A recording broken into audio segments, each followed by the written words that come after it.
Hello friends, welcome to YouTube channel Divij academy. I am Amit Kumar Sami. I hope you are healthy. आज हम start करेंगे EMRS के TGT PGT का general paper practice set fourth. इसमें हम cover करेंगे English, Hindi, general awareness, reasoning, teaching aptitude, ICT, NCF और NEP के क्वेश्चंस करेंगे। जो आप थर्ड लैंग्वेज अगर लेंगे तो उसके लिए माफ़ी चाहता हूँ। अगर इससे अलग कोई लैंग्वेज लेते हैं, अगर हिंदी इंग्लिश लेंगे तो इसी में से हो जाएगा। कोई और लैंग्वेज लेंगे तो उसके लिए बिल्कुल माफ़ी चाहता हूँ, वो नहीं करा पाऊंगा। ठीक है, अगर आपको वीडियो अच्छी लगी तो प्लीज़ वीडियो को लाइक कीजिएगा, शेयर कीजिएगा, चैनल को सब्सक्राइब जरूर कीजिएगा। आप हमें सोशल मीडिया हैंडल पर ज्वाइन कर सकते हैं, इंस्टाग्राम पर, फेसबुक पर और टेलीग्राम चैनल पर भी। इस पीपीटी को मैं पीडीएफ की फॉर्म में अपने टेलीग्राम चैनल पर अपलोड कर दूंगा। आप चाहें तो वहाँ से डाउनलोड कर सकते हैं, लिंक आपको डिस्क्रिप्शन बॉक्स में मिल जाएगा। इंग्लिश में चलते हैं तो इंग्लिश का फर्स्ट क्वेश्चन है, what the most appropriate synonym of the given word fatigue. Fatigue है, उसका सिनोनिम क्या होगा बताइए। ए, बी, सी या डी? फटाफट फटाफट। देखिए, जो आप सोच रहे हैं ना, एटलीस्ट पहले उसको लिख दीजिए। मेरा आंसर देने से पहले कमेंट बॉक्स में लिखते चलिए, आपको मुझे पता तो चले। ठीक है, देखिए, हो गया, देख लिया, करा दूं। देखिए, फटीग मतलब होता है थकान, है ना। अब इसके जैसे कोई सिमिलर वर्ड आपको दिख रहा है यहाँ पर, वो कौन सा है? वो है आपका वियरीनेस। वियरीनेस क्या होता है? इसको यूज करते हैं जब हम थकावट महसूस करते हैं। ठीक है, वियरीनेस, थकावट। क्वेश्चन नंबर सेकंड की बात करें तो क्वेश्चन नंबर सेकंड क्या है, what is the most appropriate antonym of the given word adapt. अब अडेप्ट का एंटोनियम बताना है, कौन सा होगा बताइए। ए बी सी डी, बताइए कौन सा होगा। देख लिया। देखिए, एडेप्ट जो यूज करते हैं वो हम करते हैं, देखिए एडेप्ट का मतलब होता है जो स्किलफुल व्यक्ति होता है, स्किलफुल। ठीक है, स्किलफुल होगा तो उसका जो अपोजिट वर्ड क्या होगा, वो क्या लगता है? वो है इनेप्ट। इनेप्ट होता है जिसके अंदर कोई स्किल नहीं होती, या फिर हम कह सकते हैं अयोग्य व्यक्ति को।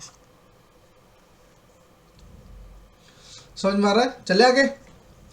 क्वेश्चन नंबर थर्ड की बात करें, क्वेश्चन नंबर थर्ड है, select the incorrectly spell word, जिसकी स्पेलिंग ठीक नहीं बताइए। Diagnosis, accumulate, athlete. कई बार ऐसा होता है, अगर आपको तीन की स्पेलिंग अगर पता है, सही है, तो थर्ड की जैसी फोर्थ की गलत होगी।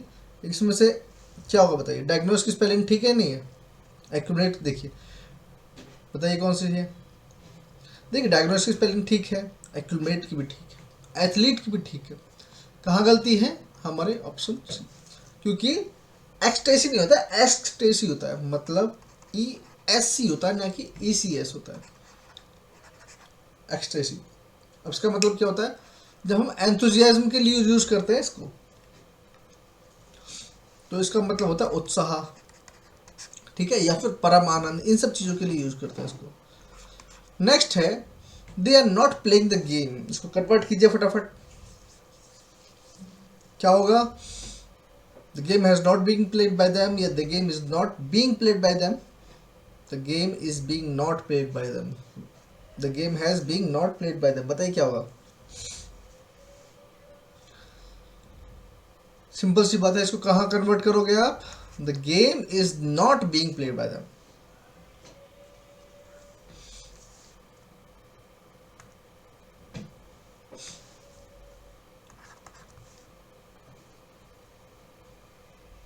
क्वेश्चन नंबर फिफ्थ है, ठीक है, in the sentence identify the segment which contain the grammatical error. बताइए,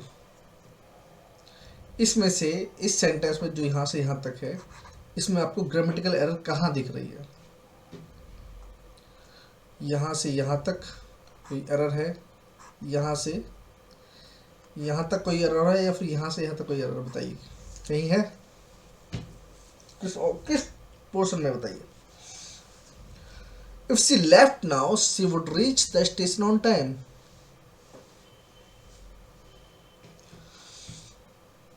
बताइए जल्दी। देखिए, इसमें कोई भी एरर नहीं, कोई भी एरर नहीं है, एकदम ही सही सेंटेंस है, कोई दिक्कत नहीं है इसमें। क्वेश्चन नंबर सिक्स की बात करें, select the most appropriate option to fill the blanks. बताइए क्या लगाएंगे, बोथ, ईच, नन या आइदर लगाएंगे।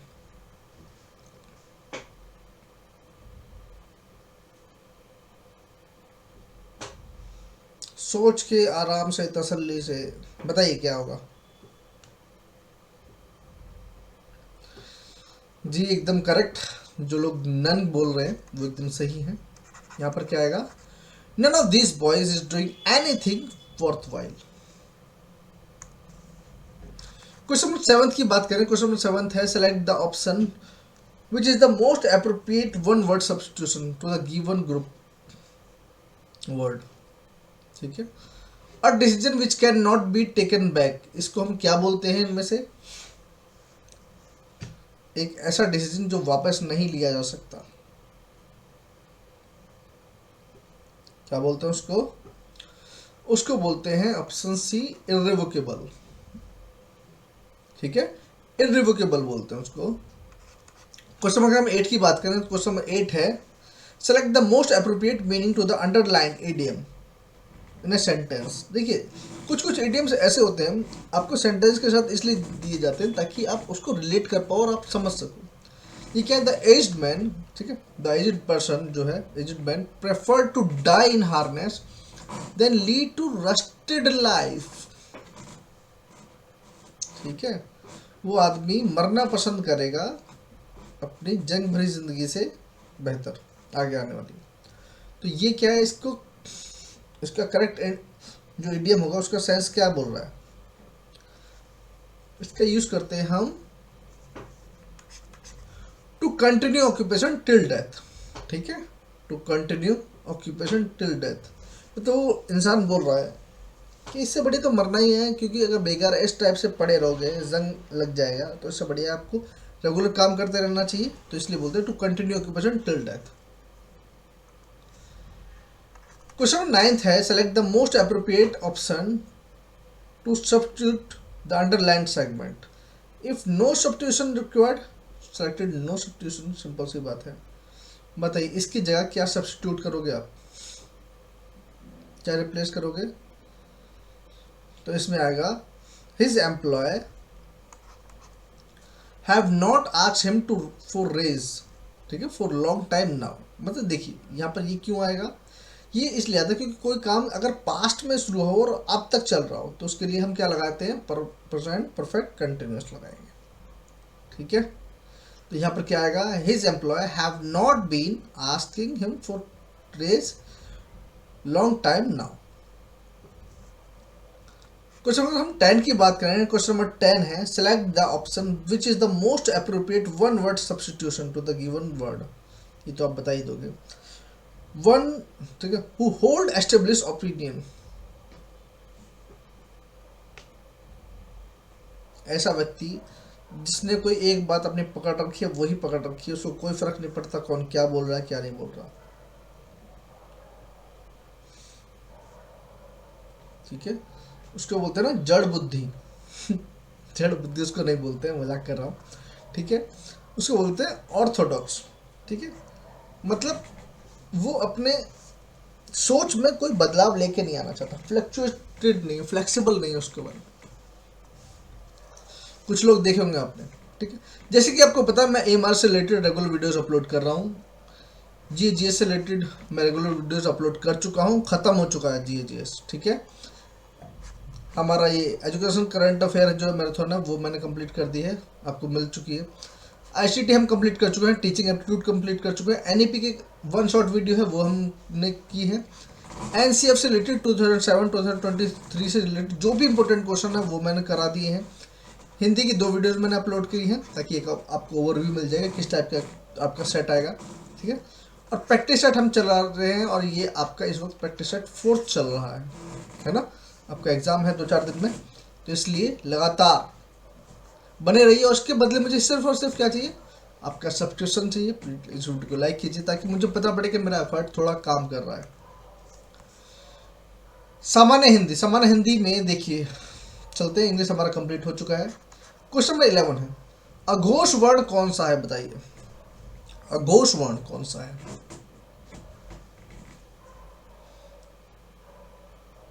कौन सा है?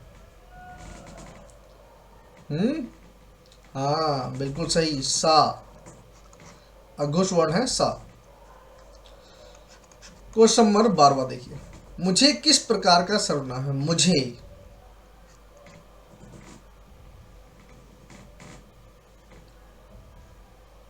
कौन सा है?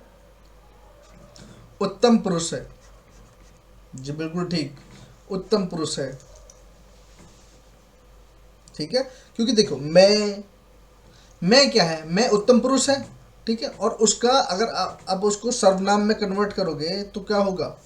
ये मुझे होगा, मुझे, मुझसे, ये सब क्या है? ये उत्तम पुरुष सर्वनाम ही है। ठीक है, सर्वनाम आपसे पूछ रहा है। क्वेश्चन नंबर 13 की अगर हम बात करें, यह दिए गए विकल्पों में से, ठीक है, भर्ता का स्त्रीलिंग शब्द क्या होगा? पहचानिए।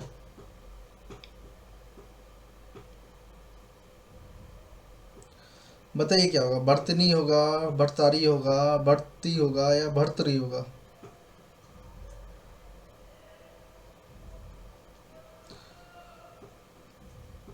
देख लिया?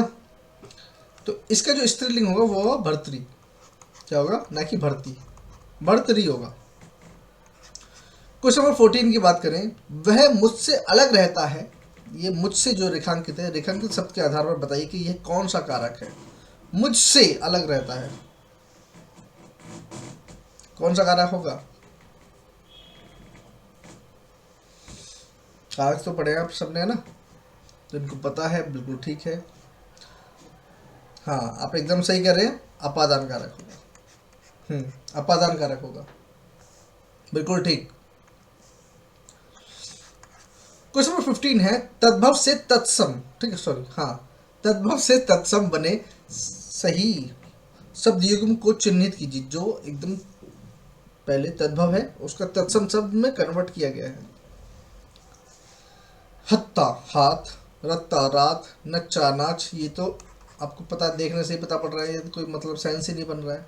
हमें पता है पत्ता जो है उसको पत्र बोलते थे पहले संस्कृत में, है ना? पत्र बोला जाता है। और बोलते थे नहीं बोल सकते, जीवंत है अभी हमारी संस्कृत। ठीक है, क्वेश्चन नंबर 16 है, आगमन में उपसर्ग कौन सा है? बताइए। आ है, अ है, आग है, या मन है? तो कौन सा उपसर्ग है?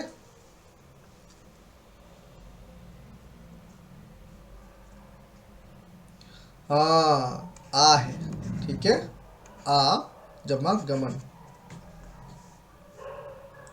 नेक्स्ट क्वेश्चन देख लेते हैं। क्वेश्चन नंबर 17 है, उद्यम का विलोम होगा क्या? उद्यम, उद्यम क्या होता है?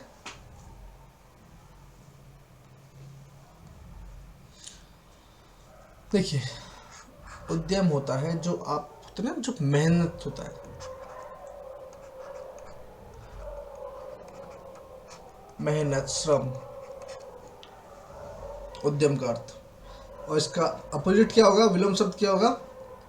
इसका विलोम शब्द होगा आपका आलस्य, है ना? ये तो हमें पता ही है। क्वेश्चन नंबर 18 की बात करें, क्वेश्चन नंबर 18 है, निम्नलिखित में से कौन सा शब्द धात्री की जगह प्रयुक्त नहीं किया जा सकता? धात्री की जगह, तो धात्री का पर्यायवाची शब्द कौन कौन सा है? बताइए। और ये बताइए कौन सा नहीं है, ये पूछा कौन सा नहीं। देखिए, धात्री का है, माता है, पृथ्वी है, और जननी भी है, लेकिन अबला नहीं है। तो इसका करेक्ट आंसर क्या होगा? Option C. इसका करेक्ट आंसर क्या होगा? ऑप्शन सी। क्वेश्चन नंबर 19 की बात करें, जो अपने स्थान या स्थिति से अलग ना किया जा सके, जो अपने स्थान या स्थिति से अलग ना किया जा सकते, वो क्या होता है? उसको क्या बोलते हैं हम? थोड़ा सोच के बोलिएगा, बिल्कुल सोच के बोलिएगा। उसको क्या बोलते हैं? उसको बोलते हैं अच्युत। ठीक है, अच्युत बोलते हैं उसको, अटूट नहीं बोलते, है ना?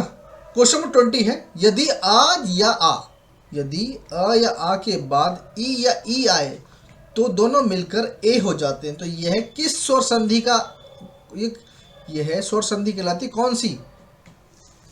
ये कौन सी स्वर संधि है? बताइए।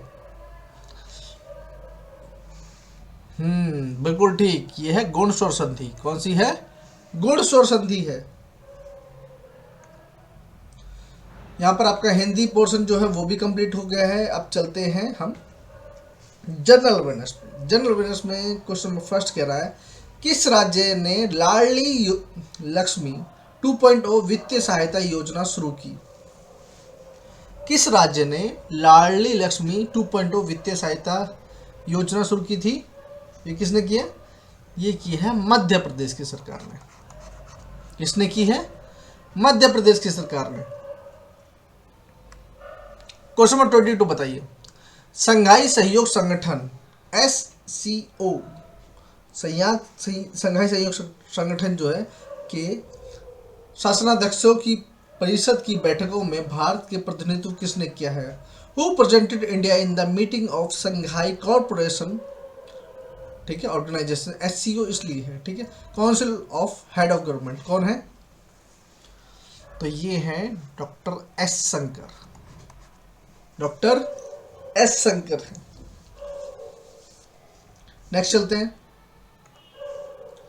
क्वेश्चन नंबर 23 है, विशेष शिक्षा पाठ्यक्रम किसके द्वारा नियंत्रित किए जाते हैं? स्पेशल एजुकेशन कोर्स, इसको हम SEC भी बोलते हैं, आर कंट्रोल्ड बाय, किसके द्वारा?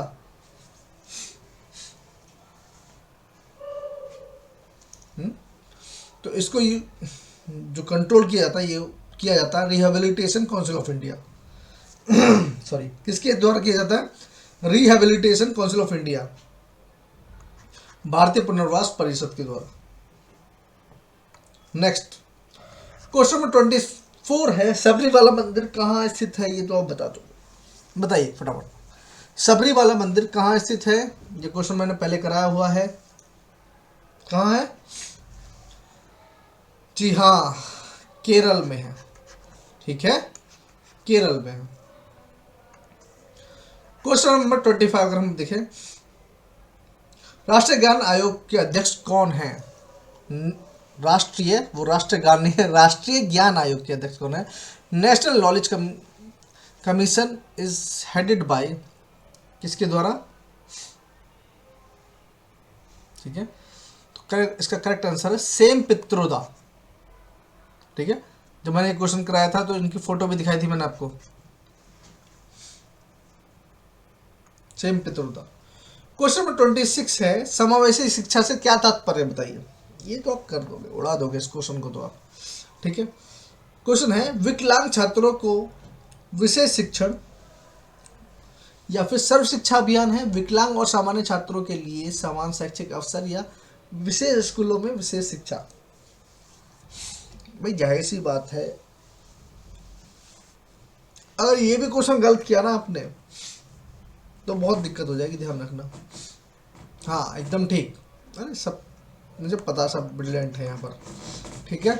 ऑप्शन सी, क्यों? देखिए इंक्लूसिव एजुकेशन में एक बात और ध्यान रखना, इंक्लूसिव एजुकेशन को थोड़ा सा डिटेल में अगर समझोगे तो आपको पता पड़ेगा कि यहाँ पर सिर्फ विकलांग नहीं आना चाहिए। मेरे हिसाब से, ये मेरा पर्सनल ओपिनियन है, विकलांग नहीं आना चाहिए, क्योंकि बहुत सी चीज़ें इंक्लूसिव एजुकेशन में आपको ये पता है कि बहुत से लोग हैं जो अपनी एजुकेशन छोड़ रहे हैं।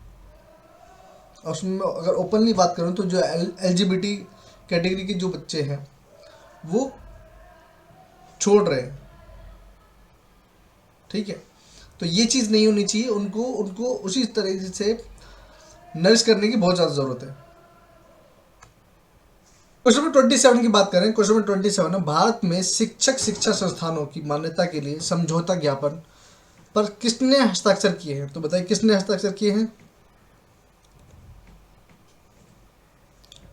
यहाँ पर क्या कह रहा है? शिक्षक शिक्षा संस्थानों की मान्यता के लिए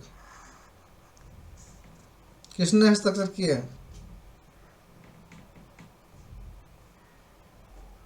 जल्दी बताइए। ये किए हैं NCT और NIST ने, है ना। और NCT क्या है यहाँ पर? ये आपका national council for teacher education है ना, national council for teacher education है। और NIST क्या है?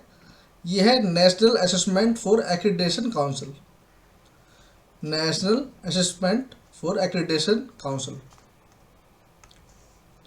क्वेश्चन नंबर 28 क्या है? क्वेश्चन नंबर 28 है, निम्नलिखित में से किस आयोग ने नैतिक मूल्यों के एक भाग के रूप में मौन ध्यान का सुझाव दिया है?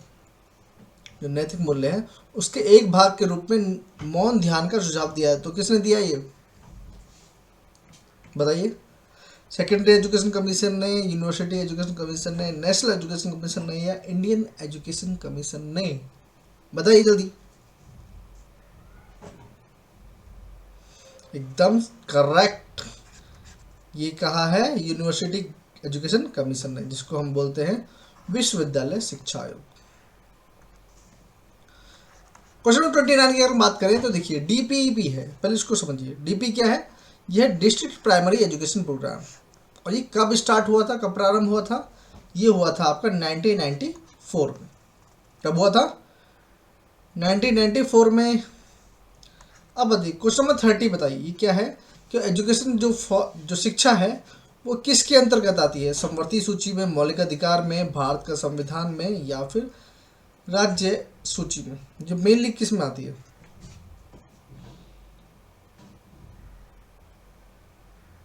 ये क्या है? ये आपके समवर्ती सूची में आती है ना? ये आपकी समवर्ती सूची में आती है।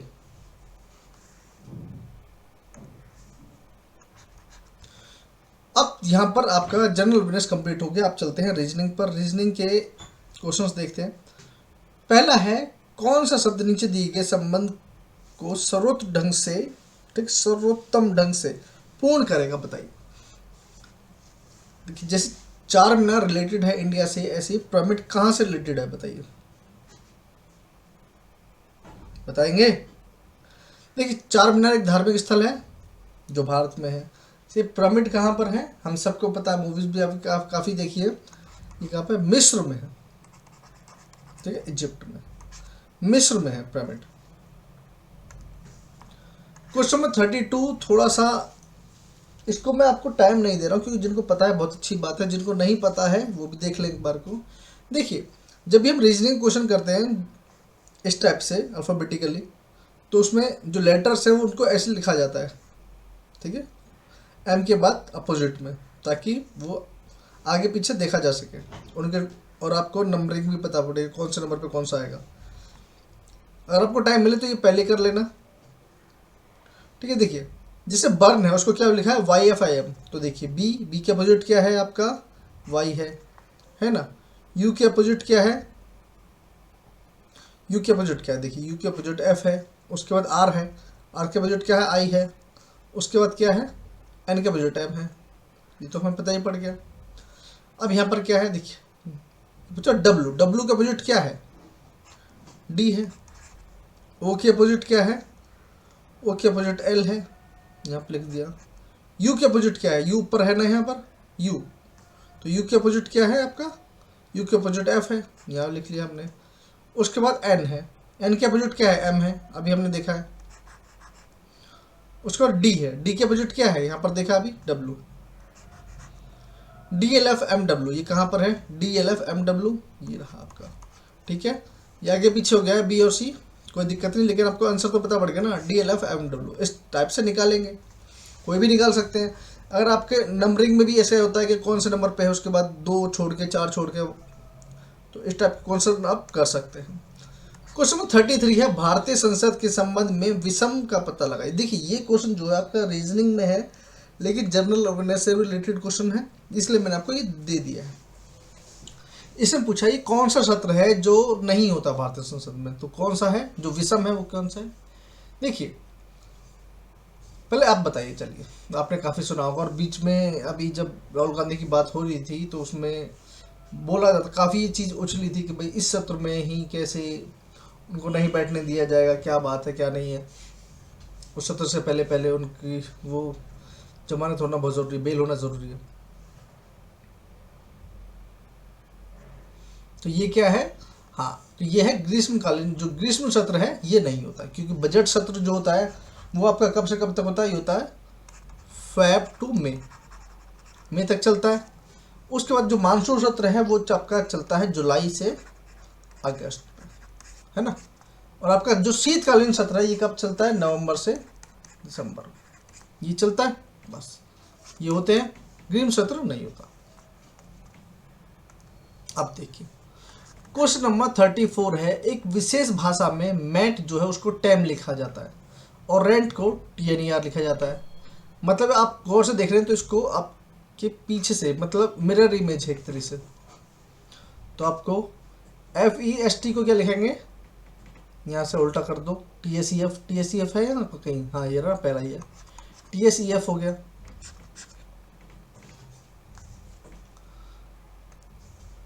क्वेश्चन नंबर 35 है,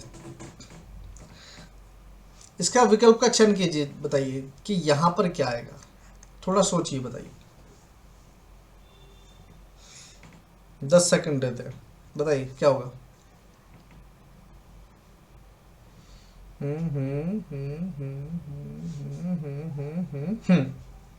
ठीक है, देखिए जैसे क्या है यहाँ पर 15 पंजे 75, 15 छिक्के 90, 6 की ऐसी 18 पंजे 90 और 18 छिक्के 108, 21 इसी तरीके से 21 पंजे 105 और 21 छिक्के क्या होगा 126। तो यहाँ पर क्या आएगा 126 इसका आंसर आ जाएगा, क्योंकि ऊपर मल्टीप्लाई कीजिए 5 में और इधर है 6 में। क्वेश्चन नंबर 36 देखिए, क्वेश्चन नंबर 36 है, सुनील और मनोहर ठीक है कैरम खेल रहे हैं। अब यहाँ पर थोड़ा सा ध्यान लगाने की जरूरत है। ये है जी आपका ईस्ट, ये है वेस्ट, ये है आपका नॉर्थ, ये है साउथ, बना लिया पहले। चलिए अगर सुनील उत्तर पूर्व में मतलब कहां पर नॉर्थ ईस्ट में की ओर देख रहा है, तो उसका प्रतिद्वंदी जो है मनोहर वो किस दिशा में देखेगा, जाहिर सी बात है वो इस दिशा में देखेगा, इस दिशा में देखेगा। भाई आमने सामने तो बैठेंगे, कैरम इन्होंने ऐसे रख रखा है टेढ़ा, ना कि ऐसे सीधा रख रखा है, ठीक है, कैरम इस टाइप से रख रखा है। यहाँ वाला जो यहाँ वाला है वो इधर देख रहा है, तो इधर वाला इधर देखेगा। ये कौन सा है, ये साउथ वेस्ट है, साउथ वेस्ट है, जाहिर सी बात है। तो क्या कौन सा हो गया, दक्षिण पश्चिम वाला। ठीक, ये आपका करेक्ट आंसर आ गया, साउथ वेस्ट। इसकी देखो, इसको आपकी PDF मिल जाएगी, कोई दिक्कत नहीं, दूर दूर तक भी नहीं है, ठीक है। 37 देखिए, ये क्या है, युक्ता विमला की बेटी है, युक्ता विमला की बेटी है, महक विमला के भाई की बेटी है, ठीक है। तो महक और युक्ता क्या है, यहां पर देखिए जो युक्ता है वो विमला की बेटी है। तो देखिए यहां पर विमला बनाई है और ये युक्ता है, और दूसरा जो महक है वो विमला का जो भाई है उसकी बेटी है महक। तो ये क्या, दोनों क्या हो गई, ये बहनें हो गई, चचेरी ममेरी बहन, ठीक है, चचेरी ममेरी बहन हो गई। नेक्स्ट क्वेश्चन चलते हैं, क्वेश्चन नंबर 38, यदि प्लस को मल्टीप्लाई माइनस को डिवाइड, ठीक है, और आपका मल्टीप्लाई को प्लस और डिवाइड को माइनस, मतलब ये कहा जाता हो या फिर ये सिंबल हो, तो इसको सॉल्व कीजिए। तो यहाँ पर लिखेंगे ये है, तो अकॉर्डिंग टू क्वेश्चन हम क्या करेंगे, 261 है तो डिवाइड को क्या लिखा जाता है, माइनस, डिवाइड को क्या लिखा जाता है, माइनस, तो यहाँ लिख दिया -3 कर दिया। प्लस को क्या कहा जाता है, मल्टीप्लाई कर दिया जी, 48 लिख लिया। माइनस को क्या किया जाता है, माइनस यहाँ पर है ना, माइनस का अर्थ है डिवाइड, 6 कर दिया, और मल्टीप्लाई को प्लस 21। ये है आपका शरीर, कैसे बन गया, अब कर दीजिए। जो आपका डिवाइड है यहाँ पर क्या होगा, 261 माइनस भाई 8×48, यहाँ पर मल्टीप्लाई कर दिया, आ गया 21। अब देखिए ये क्या है, 8×3 = 24, तो माइनस के 24 है, 24 में से 21 गया, कितना बचा? -2, सॉरी -3, ठीक है। -3 बचा, और -3 को इसमें से घटा देंगे तो कितना बचेगा? तो ये बचेगा आपका, ये 216 है यार, 261 क्यों लिख रहा हूँ मैं, ठीक है 216 है। तो क्या बचा? इसमें से 3 घटा दो, क्या क्या बनेगा? 213, है ना? 213 एकदम सही, ठीक है। कोई दिक्कत यहाँ पर? क्वेश्चन नंबर 39 देखिए, क्वेश्चन नंबर 39 क्या कहता है? क्वेश्चन नंबर 39 कहता है कि धातु है, प्लेटिनम है और ऑक्सीजन है, इसमें से किस में आप लगाएंगे इसको, इस डायग्राम में कैसे करेंगे, क्या बनेगा बताइए? कौन सा एकदम ठीक है जो रिलेट कर रहा है इससे? ये आपका कर रहा है डी। कैसे?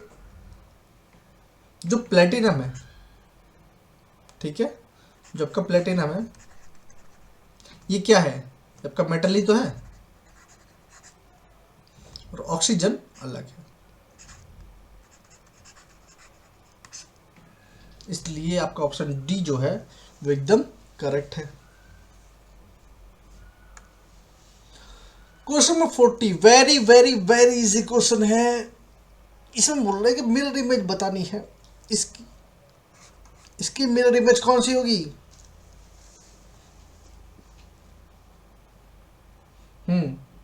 बिल्कुल ठीक है, यही होगी फर्स्ट,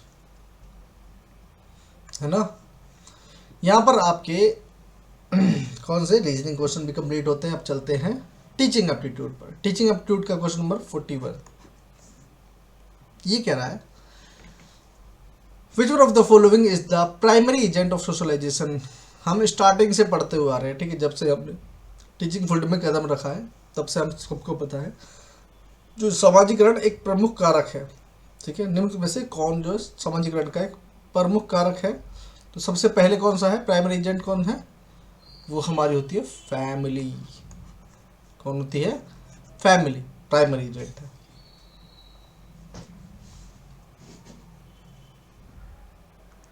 नेक्स्ट क्वेश्चन नंबर 42 बताइए क्या है? Which one of the following strategies should a primary school teacher adopt to motivate his और हर स्टूडेंट। प्राथमिक विद्यालय शिक्षक को अपने शिक्षार्थियों को प्रेरित करने के लिए निम्न में से किस रणनीति को अपनाना चाहिए? पहला कह रहा है क्या?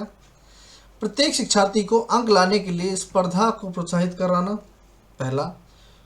प्रत्येक गतिविधि के प्रेरक के रूप में प्रोत्साहन, पुरस्कार और दंड का उपयोग करना, तीसरा है बच्चों को उनकी रुचियों के अनुसार अपने लक्ष्य निर्धारित करने और उन्हें पाने का उद्यम को सहायता करना, चौथा है पूरी कक्षा के लिए मानक लक्ष्य निर्धारित करना और उनकी उपलब्धि का आकलन के लिए कठोर मानदंड प्राप्त करना। बताइए कौन सा होगा?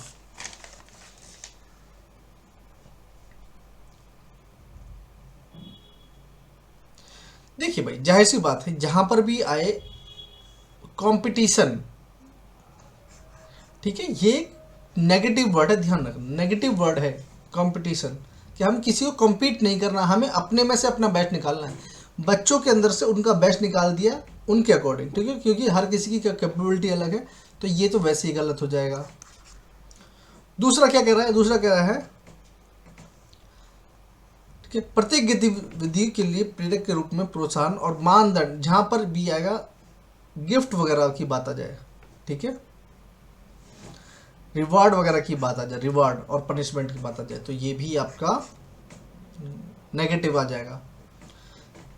दूसरी बात ये कह रहा है कि set standard goal to entire class, एक ही क्लास के लिए सब बच्चों के लिए एक अगर स्टैंडर्ड गोल अगर आपने रख दिया कि सबको यही भेड़ चाल में नहीं चला सकते हम बच्चों को, ठीक है, तो ये भी गलत होगा। जो करेक्ट आंसर क्या होगा?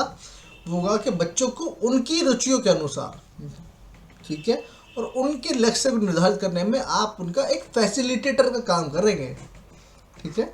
यही टीचर का मेन उद्देश्य है। जैसे आप टीचिंग करना चाहते हैं तो आप वही चीज़ कर रहे हैं। देखिए, आप में से कुछ लोग होंगे जो मजबूरी में टीचिंग प्रोफेशन आप ज्वाइन करना चाहते हैं, हो सकता है। मेरा ये कहने का मतलब नहीं है कि आप उस लायक नहीं हो, लेकिन यह है कि बहुत से लोग स्टार्टिंग में टीचिंग प्रोफेशन नहीं ज्वाइन करना चाहते, ठीक है। 43 क्या है?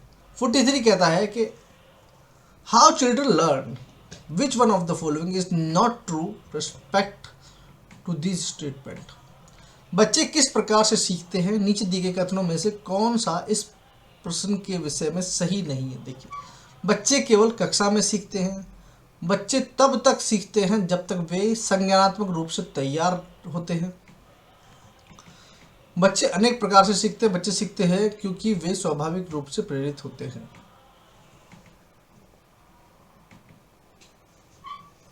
बताइए क्या होगा इसका?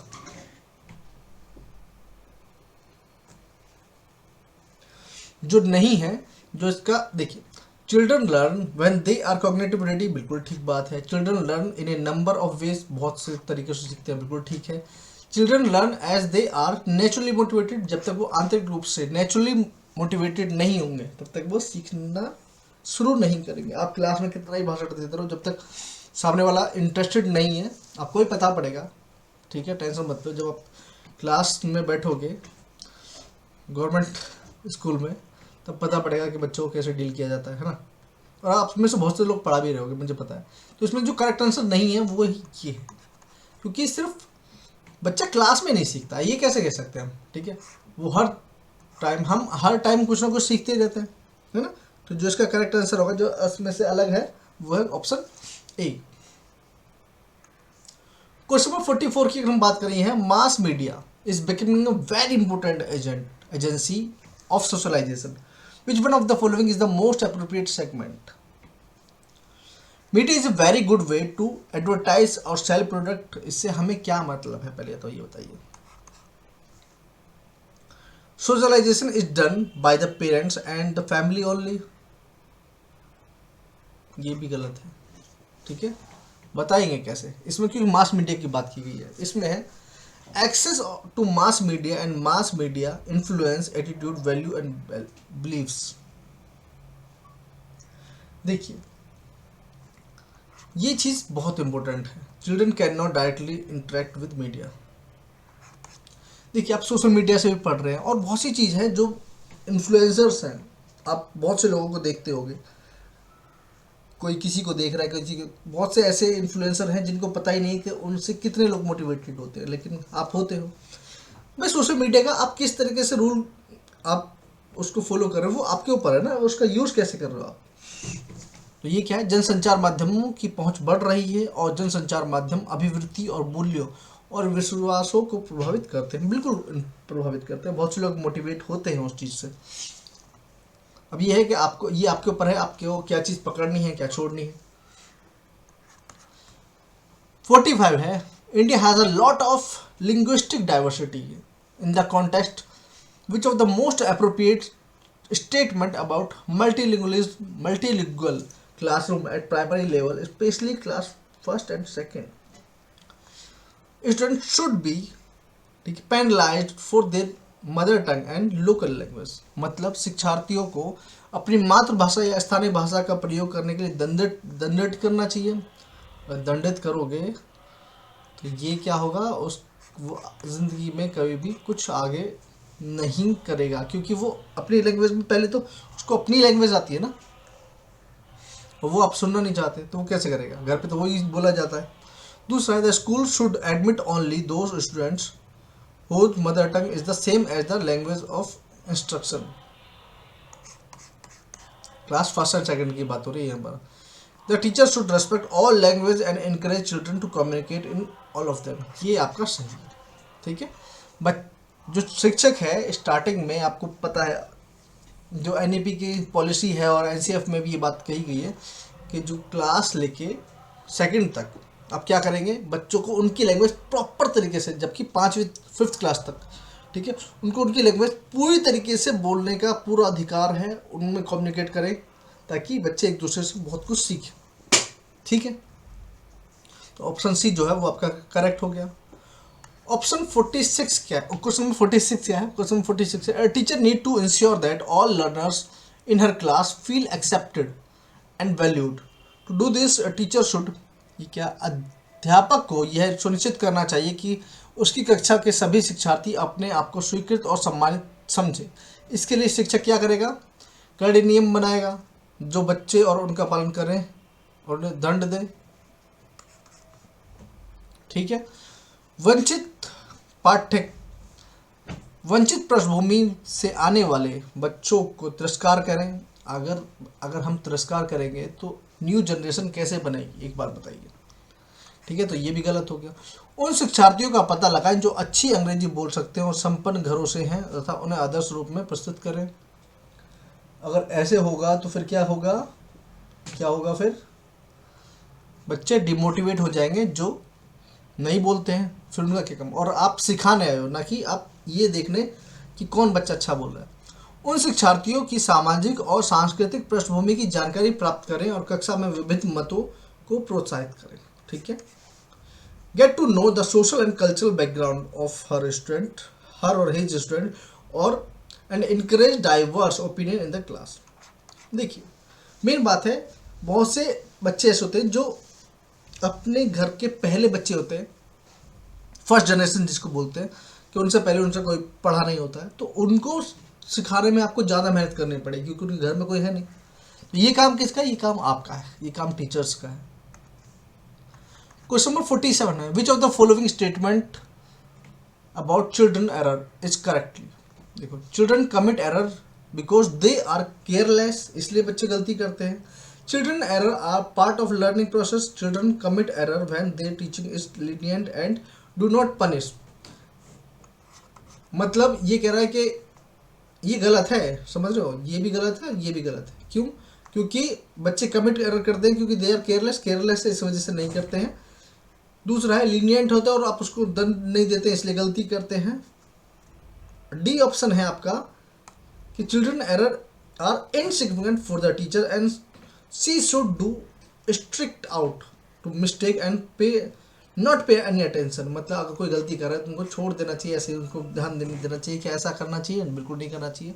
देखिए, जब भी आप कोई भी चीज़ सीखते हैं तो जाहिर सी बात आप गलती करते हैं। मैं भी अभी, क्योंकि मैंने अभी स्टार्ट किया है, तो जाहिर सी बात बहुत सी मिस्टेक हो रही है मेरे से। ठीक है, कभी कभी मेरे, ठीक है, कुछ क्वेश्चन होता कुछ है, मैं पढ़ कुछ और देता हूँ, लेकिन आप लोग सपोर्ट कर रहे हैं तो मैं आगे बढ़ भी रहा हूँ। तो ये सब क्या है, ये सब चीज़ें गलती नहीं करेंगे तो इंसान सीखेगा कैसे? एक साथ आप बिल्कुल परफेक्ट नहीं बन सकते। तो जो ऑप्शन बी है वो एकदम आपका करेक्ट है, तो ऑप्शन बी आपका एकदम ठीक। नेक्स्ट है क्वेश्चन नंबर 48 है, which of the following is not the principle of child development. तो चाइल्ड डेवलपमेंट का कौन सा प्रिंसिपल नहीं है? All development flows in a sequence, बताइए। इट इज नॉट, ठीक है। All areas of development are important, बिल्कुल ठीक है। All development result from an interaction of maturation and experience, बिल्कुल ठीक है। ऑल डेवलपमेंट एंड लर्निंग, यहाँ पर ये लर्निंग है, learning proceed in equal rate, ये आपका गलत है कि आपका जो डेवलपमेंट है और लर्निंग है वो सेम रेट से नहीं चलेगा, ये सेम रेट कभी नहीं हो सकता। ठीक है, देखिए क्या होगा, लर्निंग के बाद धीरे धीरे आप, जब पहले लर्निंग चलेगी उसके बाद धीरे धीरे आपका डेवलपमेंट होगा, है ना।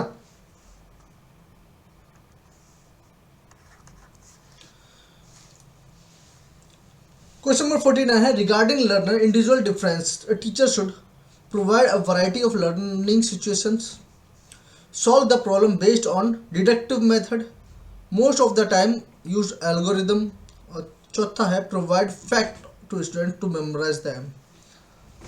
तो ये क्या है आपका, आप क्या करेंगे, टीचर इंडिविजुअल डिफरेंस, शिक्षक जो अधिगम करता है को व्यक्तिगत विभिन्नताओं के संदर्भ में शिक्षक को क्या करना चाहिए, फैक्ट। अगर आप फैक्ट बच्चों के सामने रखेंगे तो क्या होगा, उनको याद रहेगा। जैसे अगर कोई भी टॉपिक है, आप टीचर है, आपने खुद देखा होगा, जब आप बच्चों को एक्सप्लेन करते हैं कोई ना कोई एग्जांपल देख के उनके सामने फैक्ट रखते हैं तो उनको मेमोराइज रहता है काफ़ी लंबे टाइम तक। आपको भी याद रहा होगा, आपने जो पहले काफ़ी टाइम से पहले जो फैक्ट के साथ चीज़ें पढ़ी होंगी वो चीज़ आपके दिमाग में बैठ जाती है।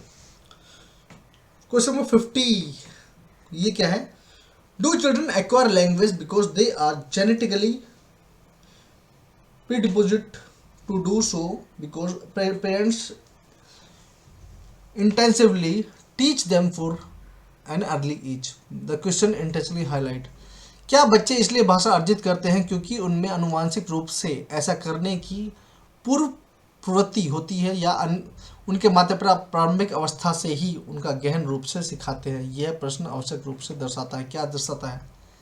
देखिए, ये आपका दर्शाता है नेचर नर्चर डिबेट को। ये क्वेश्चन क्या कहना चाह रहा है, मतलब ये क्वेश्चन शो क्या करना चाह रहा है, ये बोलना चाह रहा है यहाँ पर नेचर क्या है, ये है बायोलॉजिकली, ठीक है, जो आपको हेरिडिटी से मिला है। नेचर मतलब बायोलॉजिकली, मतलब हेरिडिटी से मिला है। दूसरा नर्चर जो है वो है एक्सपीरियंस, ठीक है, दोनों चीज हो गया। तो ये क्वेश्चन ये कहना चाह रहा है कि जो लैंग्वेज है, बच्चे सीखने की कैपेसिटी है, वो बच्चे की हेरिडिटी से आती है, ठीक है, बायोलॉजिकली आती है, या फिर एक्सपीरियंस के थ्रू आती है। ये क्वेश्चन ये शो करना चाह रहा है। तो ऑप्शन ए जो है वो करेक्ट है।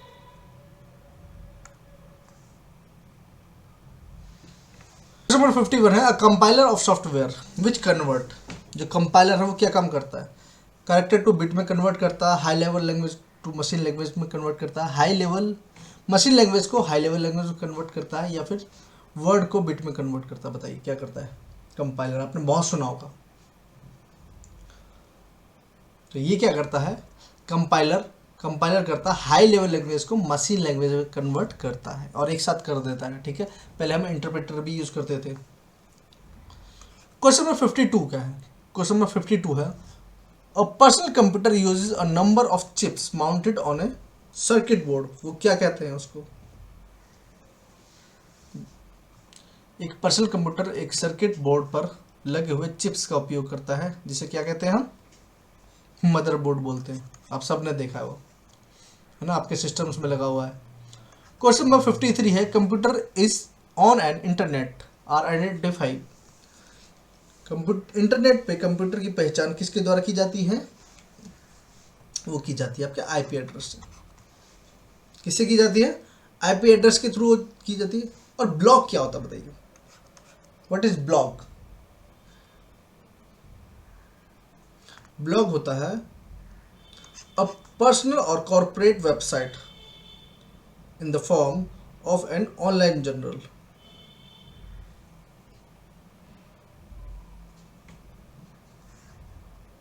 ठीक है, ये ब्लॉग होता है। क्वेश्चन नंबर 55 ये है, error in a computer program are called.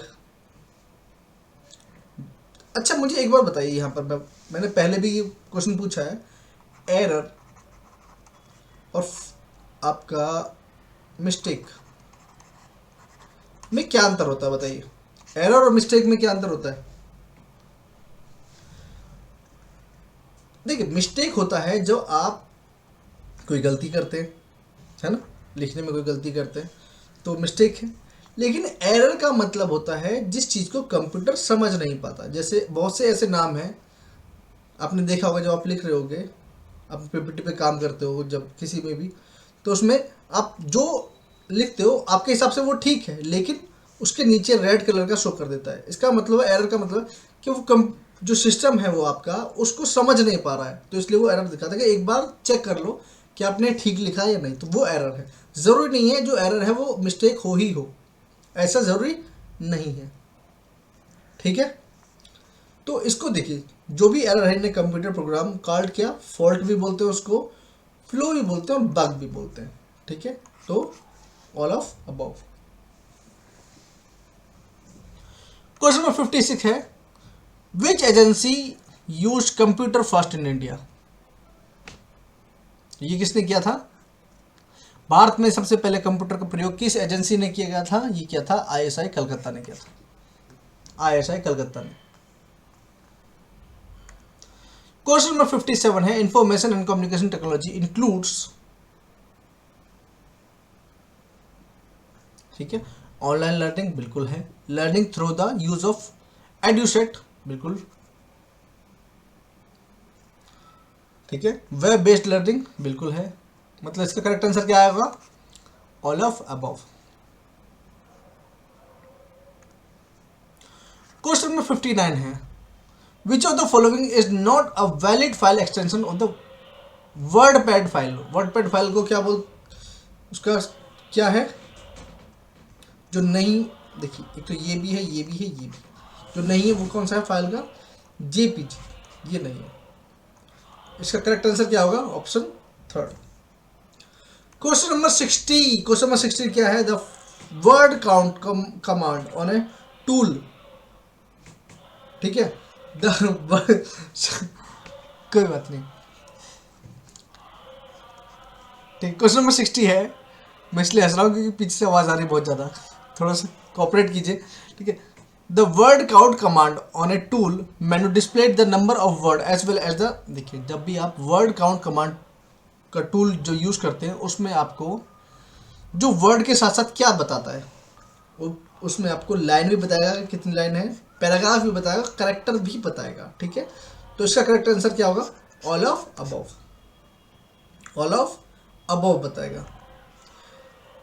यहाँ पर आपका ये भी कंप्लीट होता है, आईसीडी भी कंप्लीट होता है। अब चलते हैं एनसीएफ और एनईपी के क्वेश्चंस पे। क्वेश्चन नंबर 61 क्या कहता है, क्वेश्चन नंबर 61 कहता है the NCF 2005 under the heading quality dimension give more importance to, देखिए गुणवत्ता आयाम शीर्षक के तहत, ठीक है, राष्ट्रीय पाठ्यक्रम रूपरेखा 2005 अधिक महत्व देती है, किस चीज़ पर ध्यान देती है,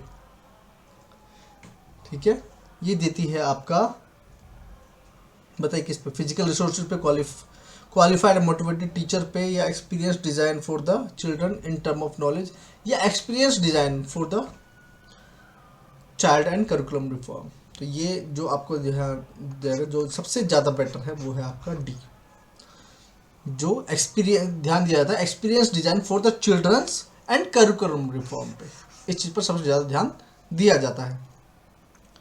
क्वेश्चन नंबर 62 की बात करें तो in NCF 2005 it has been suggested to recognise the religious and cultural diversities in India, organise programme to increase the attitude of respect and responsibility toward women and to collect and screen documentaries and film which enhance to peace so that, देखिए NCF 2005 में भारत की धार्मिक और सांस्कृतिक विविधता को मनाना, स्त्रियों के प्रति सम्मान और जिम्मेदारी के दृष्टिकोण को बढ़ाने के प्रोग्राम का आयोजन और वृत्तचित्र और फिल्मों को एकत्रित करना और दिखाना जिनके माध्यम से शांति में वृद्धि हो को सुझाया जाता, ताकि क्या हो सके, ताकि हम शांति की शिक्षा दी जा सके, क्या, शांति, टू टीच पीस। लेकिन आजकल कुछ और भी आ रहा है ना, जो शांति नहीं दिखा रहे हैं। चलिए क्वेश्चन नंबर 63 है in NCF 2005 multilingualism is advocated to be used as a resource because, क्या होता है, क्योंकि क्या होगा इससे, it will encourage children to believe in themself, ठीक है। राष्ट्रीय पाठ्यचर्या रूपरेखा 2005 में बहुभाषा को एक संसाधन के रूप में उपयोग करने की वकालत की गई है, क्योंकि इससे बच्चों के खुद पर विश्वास, ठीक है, करने के लिए प्रोत्साहित करेगा। ये जब बच्चों को खुद पर विश्वास होगा तभी वो आगे काम कर पाएगा, ये भी ठीक है। और भाषाई पाठ्य पृष्ठभूमि के एक खाते से कोई भी पीछे नहीं रहता, कि no one is left behind on account on linguistic background, मतलब इस तरीके से कोई भी पीछे नहीं रहेगा, जाहिर सी बात है, ये भी ठीक है।